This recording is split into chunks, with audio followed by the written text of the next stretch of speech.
जय हिंद। नमस्कार दोस्तों, स्वागत है आपका हमारे चैनल जेपी कहानी वाला में। आज प्रसंग में सुनिए कहानी उस राजदार की जिसने इंदिरा गांधी की मृत्यु के बाद भी उनका साथ दिया, जिन्हें दुनिया इंदिरा गांधी की परछाई के रूप में जानती थी। कहानी है R.K. धवन की।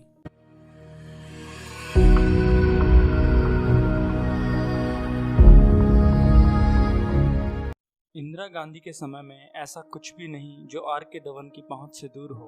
वह सत्ता के शीश महल के दरबान थे। गांधी से कौन मिलेगा कौन नहीं, धवन ही तय करते थे।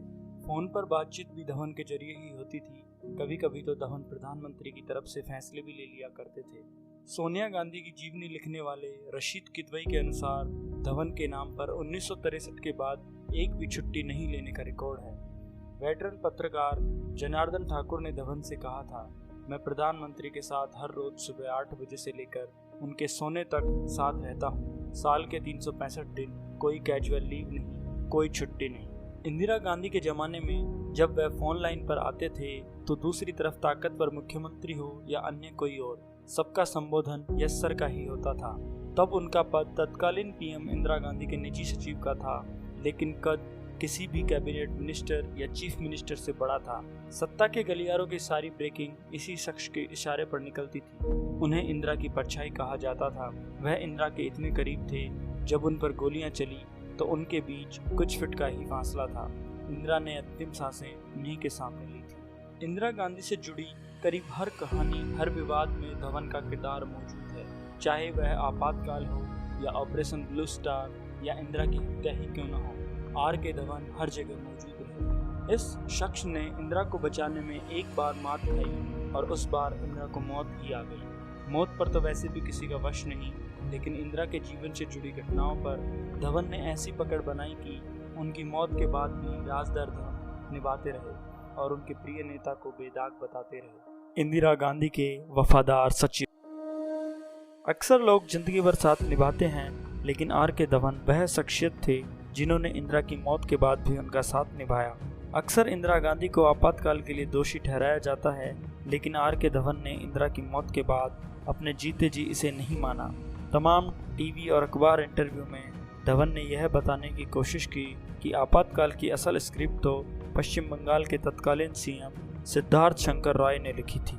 इंदिरा के प्रति उनकी निष्ठा ही थी कि आपातकाल की जांच के लिए बने शाह आयोग के सामने भी उनकी जबान नहीं लड़खड़ाई। R.K. धवन 1962 से लेकर 1984 तक, यानी इंदिरा की मौत तक उनके निजी सचिव रहे। आप देखेंगे तो पाएंगे कि इंदिरा का असल सक्रिय राजनीतिक जीवन और उनका अंत धवन की आंखों के सामने ही रहा। धवन की ताकत का अंदाजा इसी बात से लगाया जा सकता है कि किसी मुख्यमंत्री का नाम फाइल हुआ हो या किसी को कैबिनेट बर्थ मिली हो, इस तरह की सारी ब्रेकिंग खबरों का पब्लिक डोमेन में खुलासा धवन ही करते थे। Operation blue star. Indira Gandhi के जीवन में R.K. धवन का महत्व ऑपरेशन ब्लू स्टार के समय के एक घटनाक्रम से भी समझाया जा सकता है। इंदिरा गांधी के नेतृत्व के समय की एक चर्चित घटना थी ऑपरेशन ब्लू स्टार। इंदिरा ने अलगाववादी खालिस्तानी आंदोलन को ताकत से कुचल दिया था, और ऑपरेशन ब्लू स्टार के सफल होने पर इंदिरा की पहली प्रतिक्रिया क्या थी, इसका पता R.K. धवन के माध्यम से ही देश को चला। 6 जून 1984 को सुबह 6 बजे तत्कालीन राज्य मंत्री K.P. सिंहदेव ने पीएम इंदिरा गांधी के करीबी और सलाहकार R.K. धवन को फोन किया। सिंहदेव चाहते थे कि तुरंत श्रीमती इंदिरा गांधी तक ऑपरेशन कामयाब होने की सूचना पहुंचाई जाए। खबर मिलते ही इंदिरा गांधी ने कहा, हे भगवान, ये क्या हो गया? इन लोगों ने तो मुझे बताया था कि इतनी मौतें नहीं होंगी। धवन पर यह भी आरोप लगते रहे हैं कि इंदिरा तक पहुंचने वाली सूचनाओं को वे रोक देते थे। किस्से तो हजारों हैं, लेकिन धवन और इंदिरा का एक किस्सा जिससे पता चलता है कि कोई किसी के कितने करीब हो सकता है। बताते हैं कि धवन इंदिरा की सहूलियत का इतना ख्याल रखते थे कि उनके स्टडी टेबल पर और यहाँ तक कि बाग में उनकी चहलकदमी के दौरान पेड़ों पर खाली नोट्स चिपका देते थे।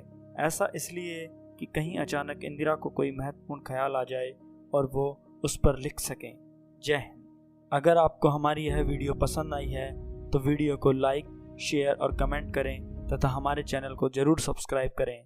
धन्यवाद।